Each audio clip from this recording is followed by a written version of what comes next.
Koje su karakteristike osjeta? To su transdukcija, adaptacija i rekuperacija i u stvari osjeti naprema percepciji. Transdukcija je proces kojim osjetni organ mijenja ili transformira energiju u električne signale ili drugim riječima živčane impulse koji se šalju u mozak. Adaptacija ili prilagodba znači smanjivanje osjetljivosti, a rekuperacija oporavak osjetnih organa.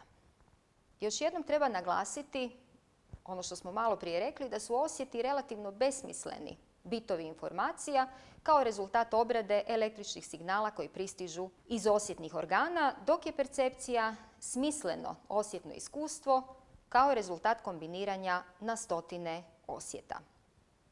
Dakle, svako osjetilo odgovara na određenu vrstu podražaja. Svjetlosna energija kod vida, mehanička energija kod sluha i dodira, kemijska energija kod okusa i mirisa.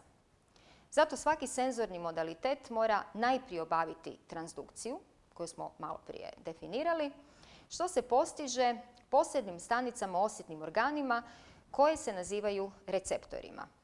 Dakle, to su posebne živčane stanice o kojima smo govorili u prošloj tematskoj cjelini i kad je receptor aktiviran, on šalje svoje električne signale neuronima s kojima je povezan.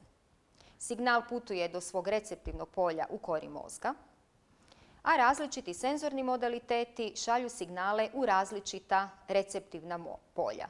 U mozgu, naravno, električni signali izazovu svjesni senzorni doživljaj ili ono što nazivamo percepcijom.